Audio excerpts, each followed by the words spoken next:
पूजनीय संत समाज देवी और देवता सुने समझे विचार करे और अपना कल्याण करे। बोलिए सतगुरुदेव की जय। साहेब बंदगी साहेब बंदगी साहेब बंदगी।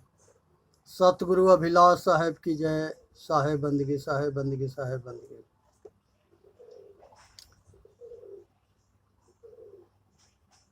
बहुत पुरानी एक कहानी है।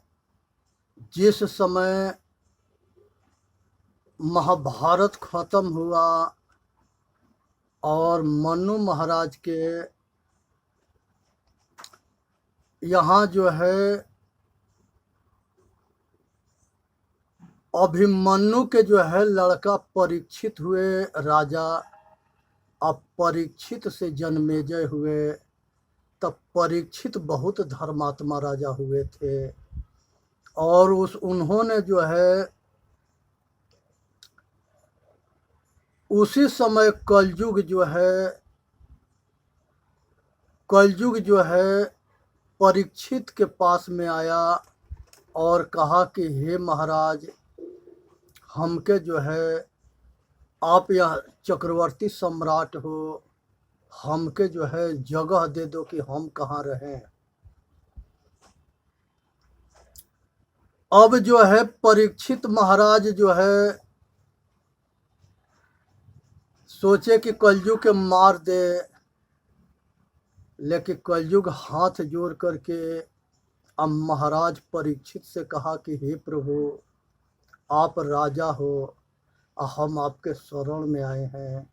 शरणागत को मारना ये राजा के धर्म नहीं होता है। आप सब कुछ कर सकते हो, आप राजा हो, चक्रवर्ती सम्राट हो, आपके अधिकार है सब कुछ करने के, लेकिन आप ही में कि एक ये दास भी आपके सेवा करने के लिए तैयार है, तो हम आपके शरण में हैं, हमके रहने के जगह बता दो। क्योंकि समय समय पर सब हम चारों भाई शासन करते हैं।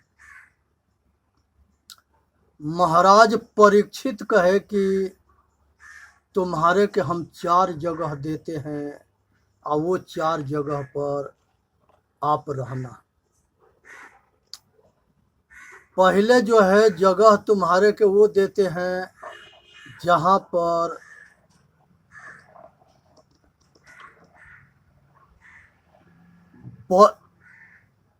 तन मन वचन से किसी के दुख दिया होता हो, और जहाँ जो है ये जो है हिंसा वाले लोग जो है हिंसा करते हों, एक दूसरे के मारते पीटते काटते मुआते, इस तरह से जो है वो पशु के पक्षी के आदमी के सबको मारते काटते हैं। जहाँ हिंसा होता है वहाँ तुम रहना। वो बहुत जो है कलयुग खुश हुआ कि महाराज आपके बहुत कृपा हुआ, दूसरा जगह बता दो। उन्होंने दूसरा जगह बताए कि जहाँ पर मदपान होता हो। मदपान के 2 अर्थ होता है। एक अर्थ वो होता है जहाँ शराबी नशा में किसी तरह के नशा खा के धूर्त हो करके नशा में हो करके अत्याचार करता होगा, कुकर्म करता होगा, दुर्गुणी होगा, शैतान होगा, लोक पर जो है अत्याचार करता होगा। तो ऐसे अत्याचारी जो है उसको जो है तुम जो है ठिकाने लगाना। और जो हिंसा करता है, जैसे वो दूसरे के मारता काटता दुख देता है, उसको भी तुम ठिकाने लगाना। वो जो जैसा करेंगे उसको फल देने के काम तुम्हारा है। करोगे या भरोगे, जो जैसा करेगा वैसा भरेगा। उसको जो है पूरी जैसा उसी तरह से जैसा वो कर्म करेगा उसी तरह से उसको दंड देना। दूसरा मद के मतलब ये होता है कि काम क्रोध और मद, यहाँ ये मद है जो काम क्रोध के साथ में रहता है। ये जिसको अभिमान कहते हैं और जिसको अहंकार कहते हैं, और जो अपने आगे किसी को लगाता ना है, और धन और बल और विद्या और संसार के सब कुछ के पद प्रतिष्ठा के अहंकार में आकर के ये दुनिया के जो है ये दुनिया के जो है दुख देता है, और वो अहंकारी शैतान बन करके और परिवार समाज और देश के या राष्ट्र के अहित करता है। ऐसा शैतानन के भी ठिकाने लगा देना। ये दूसरा जो है ये मद है जो राजा परीक्षित ने कलयुग को रहने के जगह दिए थे, और वो भी जो है वहाँ पर भी तुम रहना जहाँ किसी तरह के नशा खा के आप पागल बन करके तमाशा ड्रामा करे और लोग के अहित करे, तो उसको भी ठिकाने लगाना। तो एक अच्छा, अब जो है तीसरी जगह पर प्रभु हमके जगह दो। ये तीसरा जगह जो है महाराज परीक्षित जो है तीसरा जगह देते हैं कि तुम जो है जहाँ पर स्त्री संग होता हो, वेश्यावृत्ति होता हो, और नारी जो है अपने पुरुष के छोड़ के दूसरे पुरुष के संगे मौज मस्ती अयासी करती हो, और बहुत पुरुष जो है अपने पत्नी के छोड़ के दूसरी पत्नी के साथ अयासी करता हो या करती है। ये दोनों अपने जोड़ा के संगे धोखा करते हैं, ऐसे और दूसरे के संगे गुलछाड़ा उड़ाते हैं। ऐसे शैतान के तू ठिकाने लगा देना, उनके जो है भयंकर सजा देना और भयंकर ठिकाने लगाना कि वो सब भी क्या याद रखे कि कलयुग ने हमको ठिकाने लगाया।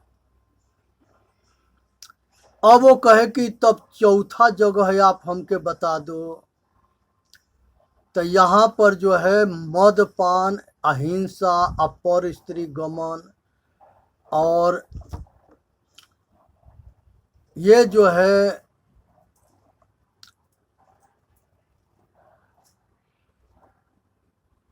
तुम सोना में भी रहना,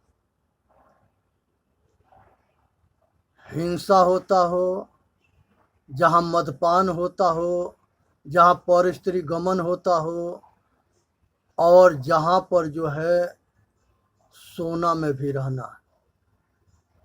और चार जगह दिए थे, वो चौथा में एक है जो कि जहाँ जुआ खेलते हों, जुएड़ी रहते हों, और वो जुएड़ी जो है मेरा तेरा में जो है लड़ते हो मरते हो, वो जो है भयंकर जो है लोग के धोखा देते हो, छल करते हो, ऐसे जुएड़ियन के भी तुम ठिकाने लगा देना। तो एक तो जुएड़ी हो गए, एक हिंसकी हो गए, एक मदपान हो गए, एक पर स्त्री गमन हो गए, और चार के बाद जो है पांचवा जो है महाराज परीक्षित ने जो है कह दिए कि जा तू सोना में रहना। जब वो सोना में कहा तो परीक्षित जो है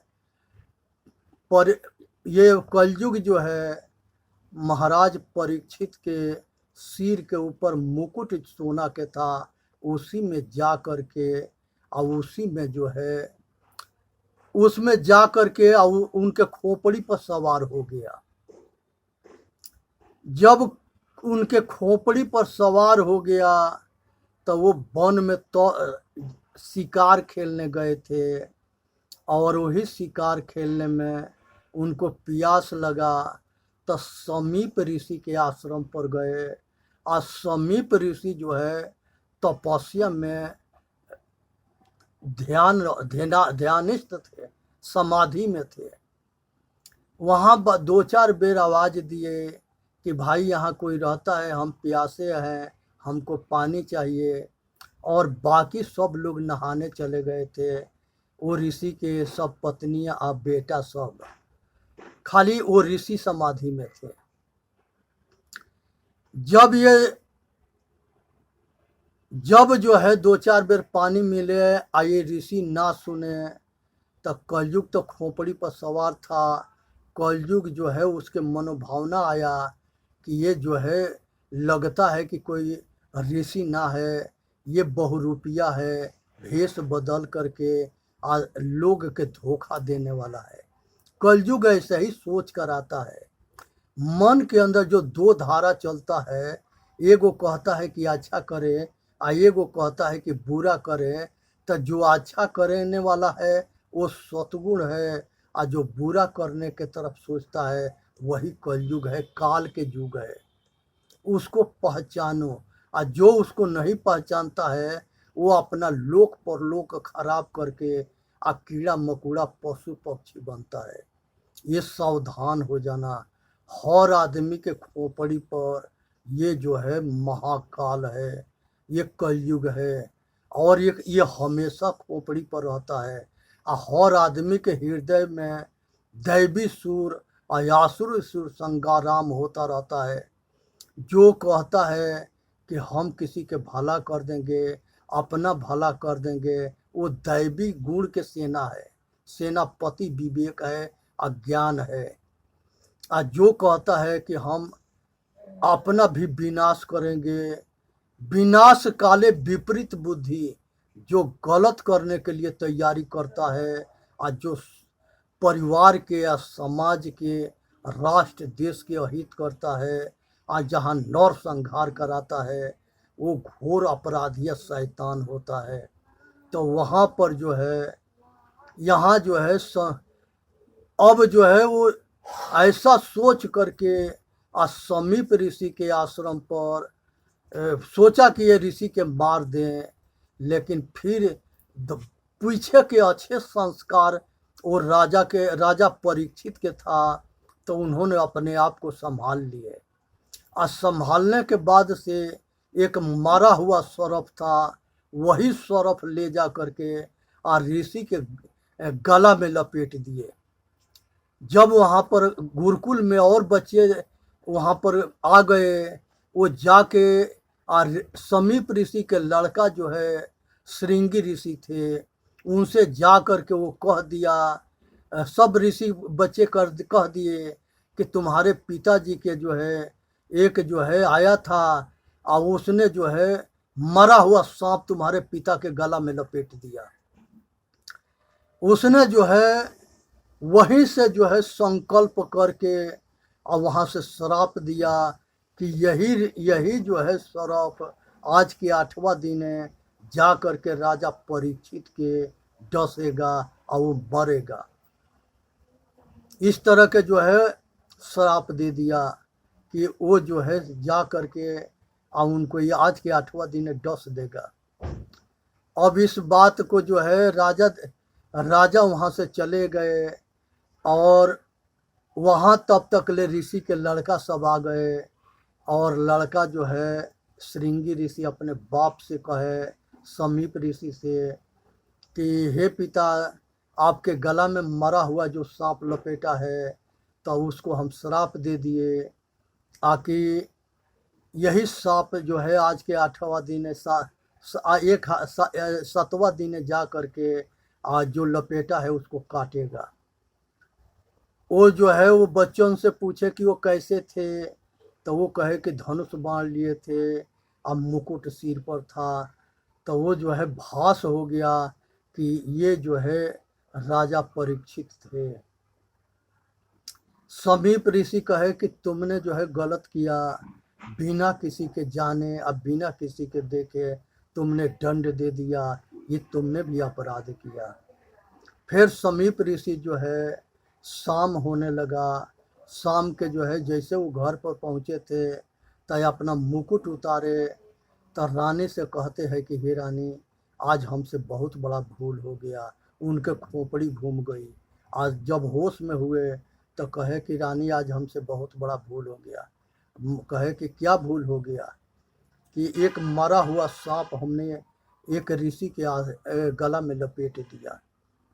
कहे कि हाँ, ये तो भूल हुआ है, अब इसके कैसे करें? राजा कहे कि कल सवेरे हम जा करके और वो ऋषि से माफ़ी मांगेंगे, क्षमा मांगेंगे कि हे भगवान, हमारा जो है रक्षा करो और हमके कल्याण करो।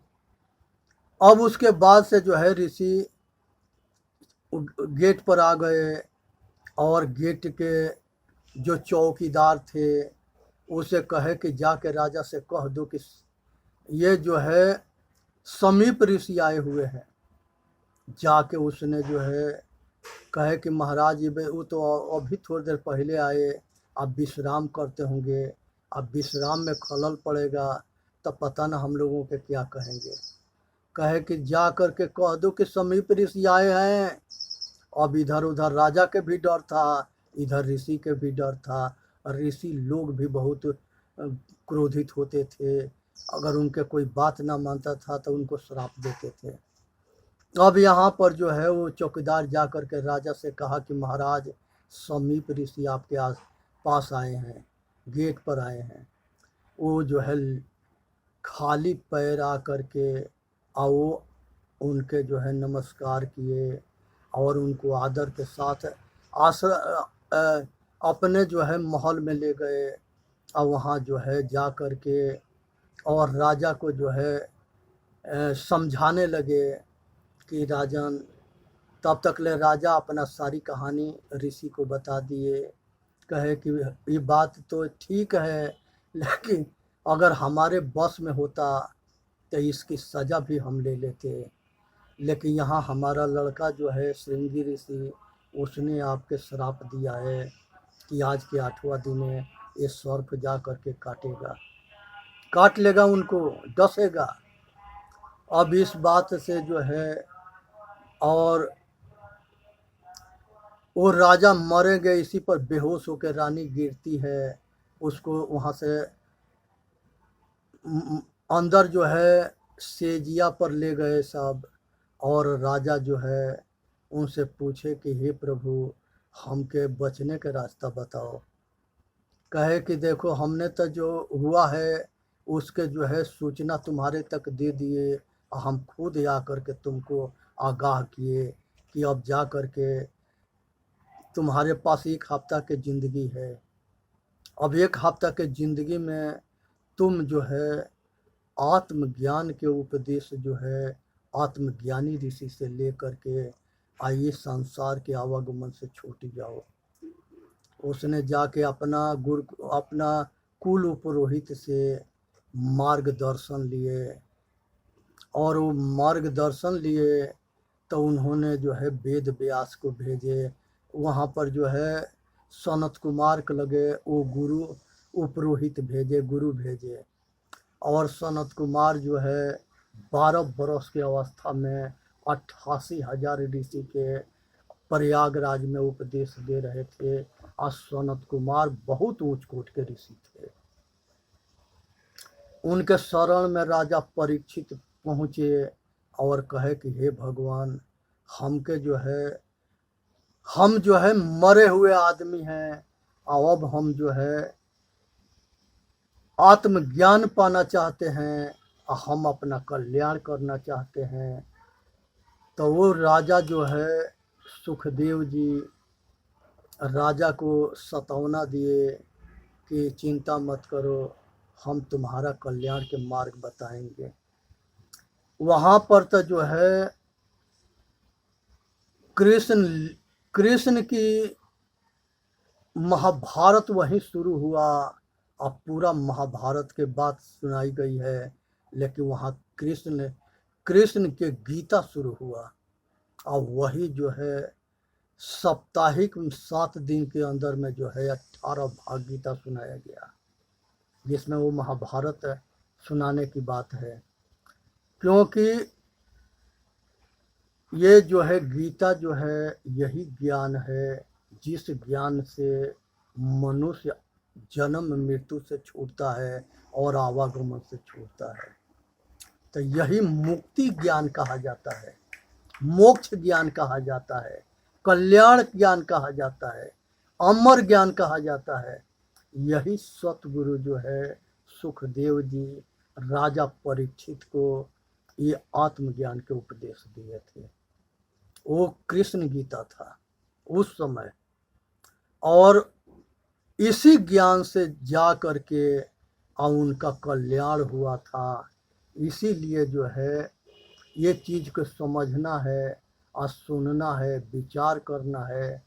और इसको जो है आज लोग जो है सबसे ज़्यादा कृष्ण गीता दुनिया में पढ़ी गई है, लेकिन सबसे कम समझी गई है। जो आदमी के पास आत्मज्ञान हो जाता है वो किसी के दुख नहीं दे सकता। इस संसार में जितने लोग के मारने काटने वाले या दुख देने वाले लोग हुए वो सारे अज्ञानी थे।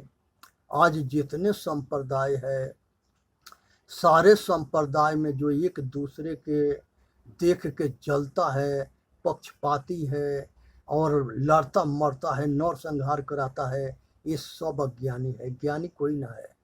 ज्ञानी जो है किसी का हित कर ही नहीं सकता, ये ज्ञानी के पहचान होता है।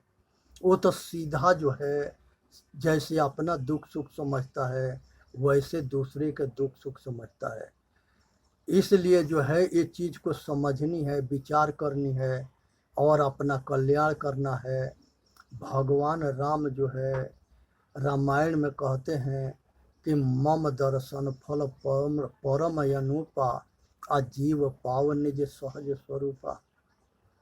ये जो है कृष्ण भगवान जो है ये यहाँ जो है भगवान राम जो है सेवरी से कहते हैं कि हे सेवरी, मम दर्शन, हमारा दर्शन, हमारे जैसे महापुरुष के दर्शन से आत्मबोध होता है। आत्मबोध होने के बाद वो आदमी आत्मबल उसको हो जाता है और वो साधन और वैराग से अपना कल्याण कर लेता है, आवागमन से छूट जाता है, मोक्ष हो जाता है, मुक्त हो जाता है। इस तरह से जो है भगवान सेवरी के उपदेश दिए। और इसी तरह से जो है कृष्ण भगवान गीता में कहें कि हे अर्जुन, ये जो है आत्मा, इसको पृथ्वी सड़ा ना सके, अग्नि जल डुबा ना सके, अग्नि जला ना सके, वायु धिया ना सके और पंच महाभूत इसके कुछ बिगाड़ ना सके। संसार के जितने अस्त्र शस्त्र है कोई इसको काट ना सके। इसलिए सावधान रहना और जो है अपना कल्याण करना।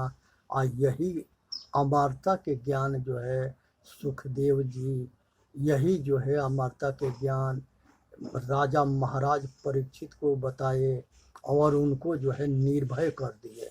जिसको आत्मज्ञान हो जाता है वही अमरता को प्राप्त हो जाता है।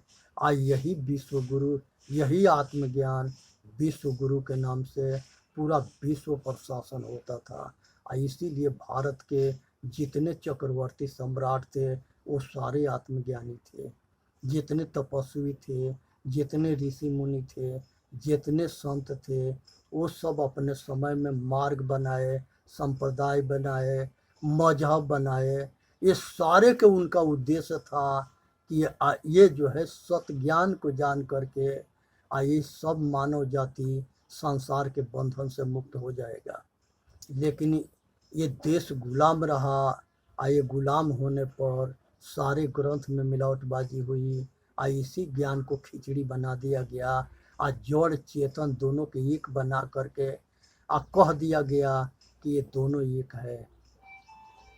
जिसमें कपिल भगवान इसको जो है कोई 1000 बरस पहले जो है जड़ को अलग बताए हैं, चेतन को अलग बताए हैं, जड़ात्मक सृष्टि के अलग बताए हैं, चेतनात्मक सृष्टि के अलग बताए हैं। लेकिन ये जो है खिचड़ी बना दिए सब।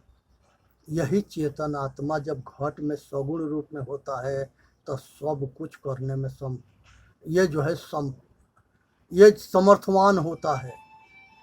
ये मनुष्य के जन्म जो है मोक्ष के दरवाज़ा है। इसमें मानव जाति के कल्याण होता है। इसलिए संसार के अंदर मनुष्य जो है ये अपना कल्याण कर सकता है और इसी में मानव जाति के हित है। यहाँ पर जो है संसार में जो है आत्मज्ञान जो है साधन करे, बिना सतगुरु के कृपा से नहीं होता है, इसलिए सतगुरु के शरण जरूरी है। और मनुष्य के जो है इसीलिए जो है सुखदेव जी जो है उनके उपदेश से राजा जो है अपने अमरता के पा करके और अपना शरीर को अपना जीवन सफल बनाए। आज वही उपदेश श्री कृष्ण भगवान गीता में दिए और वही अर्जुन के दिए। ये गीता अर्जुन के नहीं दिया गया है, पूरा मानव जाति को दिया गया है। संसार के सभी मानव जाति इस ज्ञान से अपना कल्याण करे। आज जो जिसके दुर्भाग्य होता है उसी को जो है वो ये अच्छा ना लगता है। कहा गया है पूर्व जन्म के पाप से हरि चर्चा न सुहाय। हे भाई, पूर्व जन्म के पाप से हरि चर्चा न सुहाय। जो पूर्व जन्म के पापी होता है उसको धर्म अच्छा ना लगता है। इसलिए अच्छा ना लगता है कि उसके किस्मत में दुख होता है। वो अगर सुधर जाएगा तो वो उसके दुख के कौन भोगेगा। इसलिए जो है इस बात पर विचार करके और निर्णय करके अपना कल्याण के लिए लगो। ये संसार के अंदर जो है ये सुन के समझ करके अपना कल्याण करनी है। इसी में मानव जाति के हित है। यहाँ पर जो है ये सोचना है, समझना है, विचार करना है, अपना कल्याण करना है और संसार में बचना है। एक शेख सिल्ली था, उसने जो है सपना देख रहा था। उसने जो है काम के खोज में बैठा था। एक सेठ आ गया, उसके एक घड़ा घी था। उस शेख सिल्ली के कह दिया कि ये घड़ा हमारे घर तक पहुंचा दो, तुमको हम 2 पैसा देंगे। उस जो है कहा कि ठीक है। वो घड़ा उसके सिर पर उठा दिया गया, वो लेके चलना शुरू कर दिया। अब उसने जो है चलता जा रहा था। आगे आगे सेठ भी चलता रहा, पीछे पीछे ये भी चलता रहा। उसके बाद मन के अंदर इसके संकल्प आने लगे कि 2 पैसा आज कमाएंगे तो फिर जो है एक मुर्गी लेंगे, फिर वो मुर्गी अंडा देगी तो ज़्यादा पैसा हो जाएगा, तो एक भैंस खरीदेंगे, फिर भैंस के बच्चे होंगे, फिर ज़्यादा पैसा होगा तो हम शादी करेंगे। फिर उसके बाद सोचने लगा कि शादी करेंगे तो उसके बाद से जो है हमारे बच्चा पैदा होगा। फिर हमारे बच्चा पैदा होगा तो हमारे वो गोद में आएगा तो हम दोनों हाथ वो फैला करके वो बच्चों के गोद में ले लेंगे। तो जैसे हाथ फैलाया तैसे घड़ा सिर से गिर गया और उसके सपना टूट गया। अब जो है सेठ कहा कि तुमने तो 2 पैसा में एक घी हमारे घर तक पहुंचाने के लिए जो है कहा था, और तुमने तो ये घड़ा गिरा करके हमारा सब सत्यानाश कर दिया। कहा कि सेठ तुम्हारा तो जो है घी सत्यानाश हुआ, हमारा तो पूरा परिवार सत्यानाश हो गया। कहा कि तुम्हारा परिवार क्यों सत्यानाश हो गया। कहा कि हमने जो है 2 पैसा से मुर्गी किने, मुर्गी से भैंस किने, भैंस से ज़्यादा पैसा हो गया तो शादी किए, फिर बच्चा पैदा किए, और उसके बाद से जब हमारा लड़का आया तो उसके गोदी में लिए, तब तक ले तुम्हारा घड़ा छूट गया और तुम्हारा घड़ा के घी बिखर गया। तो हमारा तो पूरा परिवार सब सत्यानाश हो गया। तुम्हारा अपना घी के लगा है, हमारा परिवार के लगा है। कहा ऐसे शेख सिल्ली बहुत होते हैं जो सपना में जीते हैं और सपने में सब कुछ करते हैं। तो सपना से काम ना चले। अगर सपना में हम राजा बनते हैं तो नींद टूटने के बाद राजा नहीं रहेंगे। सपना में भिखारी बनते हैं तो हम सपना में भिखारी नहीं रहेंगे। इसलिए जो है ये सपना के चक्कर में ना पड़नी है, अपना कल्याण करनी है। आज चेतन जीव दुख मुक्त चैनल पर आके अपना कल्याण करें। बोलिए सतगुरुदेव की जय। साहेब बंदगी साहेब बंदगी।